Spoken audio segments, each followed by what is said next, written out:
Hi, I'm Carol Foote with Cutler Real Estate, and this is Chuck Alderson with the property that we're at, which is 6849 Waterloo Road in Atwater. And we're gonna have a little conversation about this property because it has such a great background and a lot of information to share.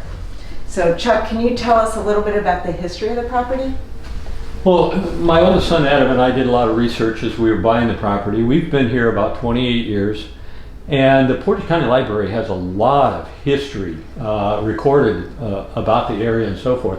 We found out that the original property was a 110-acre land grant. It was acquired by a guy by the name of Hezekiah Betts from Connecticut back when they opened the Western Reserve Territory. They sold off during the course of time, they sold off about 10 acres of frontage, and a 100-acre farm remained. The guy by the name of Bob Kirkbright was the last real farmer. He operated a dairy farm and then got out of the dairy business back in the 60s when they went to a bulk tank operation rather than upgrade the farm. And he passed away in the 80s, and they sold it at that point in time and divided the farm.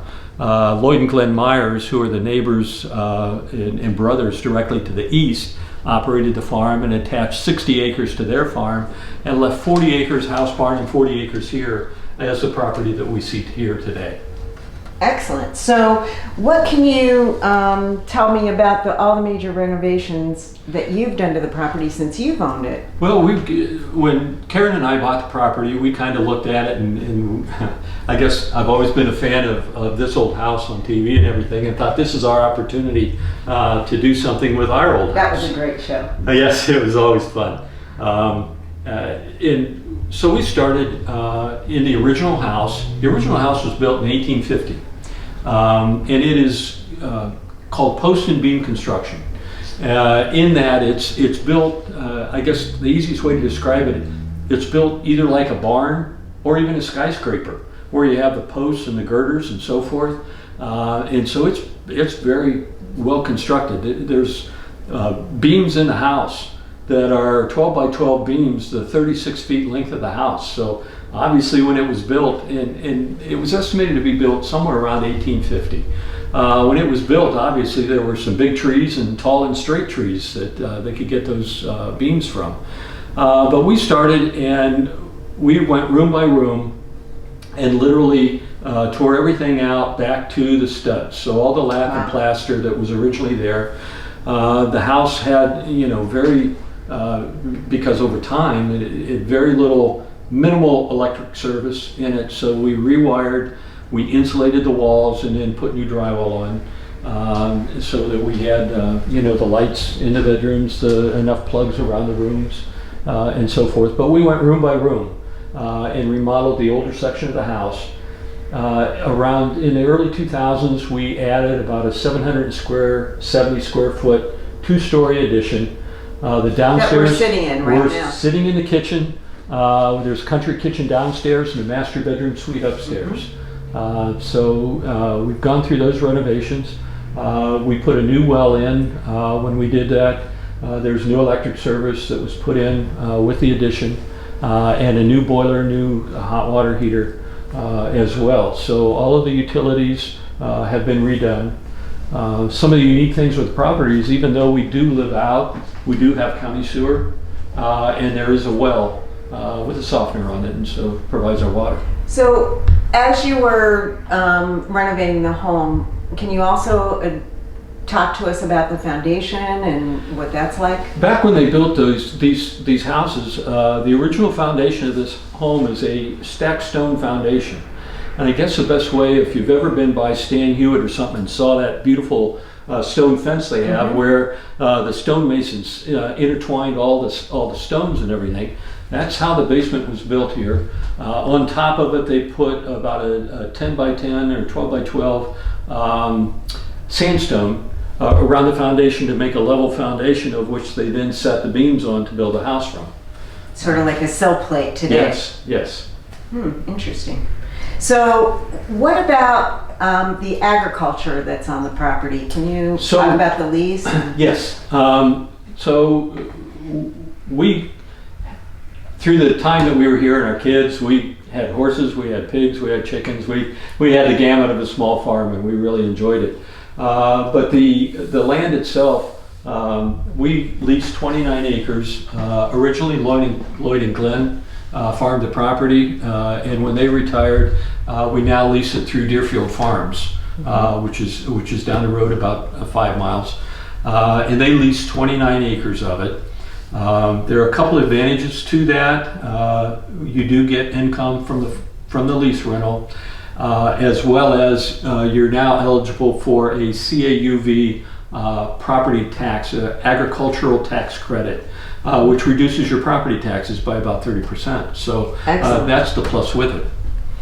So in addition to that, there also, because of the land, back in the late 70s, early 80s, so they went through this part of Portage County and were drilling and leasing the oil and gas rights. And they came in and were drilling oil wells. There's a oil field depth that's probably about 700 or 800 feet. It's called the Clinton Sand Field that they derive the oil from. There are 3 wells on the property. The unique thing about that is that when Mr. Kirkbride signed that lease for the farm, now that it's been subdivided, that original lease stays into place, that we own 40% of the lease rights of the 100-acre property, because they divided it on a percent ownership, and those lease rights continue. We get free gas to the house, and we get additional royalties for the sell, a percentage of the proceeds off the sale of the oil and gas that's derived from those wells. So can you have an average of what those? The last couple of years, it's been, the royalties themselves have been about $2,000 a year. This last year was a little bit lower, and I think it's the impact of all the fracking that they've done in the south. The price of gas has gone down. The majority of it is off the gas as opposed to the oil. But again, you still get free gas to your house. Just to give you kind of the economic value between the farm lease, the tax credit for that, the free gas to the house, value of the free gas to the house, as well as the royalties that you get, in today's market with today's interest rates, that's almost the equivalent of making 2 of your monthly house payments a year. So that it's kind of the plus. It's a real plus to, in addition to the property. So what is the lease amount for the agriculture? The lease amount for the agriculture is $1,200 a year. Okay. It's paid when they take the crop off in the fall. Okay. And so usually around the end of October or middle of November, and it's a 3-crop rotation with soybeans, wheat, and corn. And so depending upon what they have and when it comes off for harvest is when you get paid for that lease. Interesting. Yes, it's pretty cool. So let me think. Oh, talk to me about the outbuildings and describe what's here. Yeah. So there's a double 2-car garage, cement block. In the right side of the garage is almost double deep to where you could put 4 cars in it and 2 cars in the other side. There's a new roof on it, put on probably 10 years ago. There is vinyl siding on the front and side of it, and new garage doors, openers. There is what was a chicken house that's probably about, 25 by 40, 2-story. They stored hay above, had poultry down below. There's a pig building, a granary, and a corn crib. There's a dairy barn, a T-shaped dairy barn. The back section of the barn, I believe, was probably the original barn. When you can see evidence of the bank size, I believe they moved it back and built a new barn ahead of it. There used to be slate that said 1910 on the barn, but some of that slate, the dark was older and deteriorated. We had to have that replaced. The buildings need a little bit of TLC. We had, we had a number of different uses for them as the kids were growing up in 4-H and so forth. but when you don't use them anymore, they kind of come in disrepair. So they need a little bit of upkeep. You know, What if someone didn't want the bank barn anymore? well, if somebody didn't want to put the small investment into refurbishing it and using it as a bank barn, again, there's a certain charm to those old bank barns. But again, it's unique. It's probably older style. I've had 2 inquiries within the past few months of people knowing I was selling property and interested in buying the barn to dismantle it for the lumber. If that was your choice, rather than refurbish it, you could probably take that reinvestment, put it into a more modern pole building, if that was more to your liking on the property. So there's options. Are there any other comments or things that you would want a buyer to know about the property? You know what? Again, we've enjoyed it here. It's the community is a small farm community, and when you work around people, we got a lot of help as we put the addition on. The neighbors that come in and pitch a hand and just want to get involved and so forth.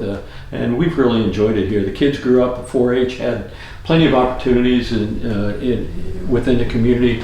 My wife taught 5th grade math at Waterloo, so she knew a lot of the community folks and so forth. So it's a nice, neat, small community to be involved in. So what's your favorite feature of the home?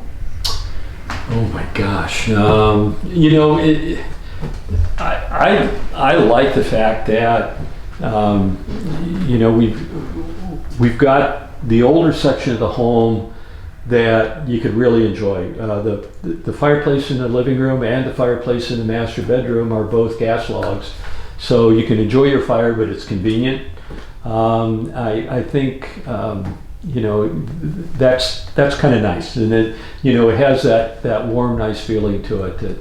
And there's plenty of room. All the rooms are big in comparison to today's construction. So you never. My wife loved to move furniture around, and so every 3 or 4 months you came in and you found things in a different position. But she had plenty of room to do that. It wasn't as if this is the only way your furniture fits in that room. So right. It's been fun. And I really find the charm of the updates that you've done and that you've tried to keep them pretty historically accurate. One of the things that we did do is that, and again, this is me. It's nails on a chalkboard when people take an old house and they put a new addition on it, and you can see it's a new addition. We tried to keep everything as architecturally sound as we could.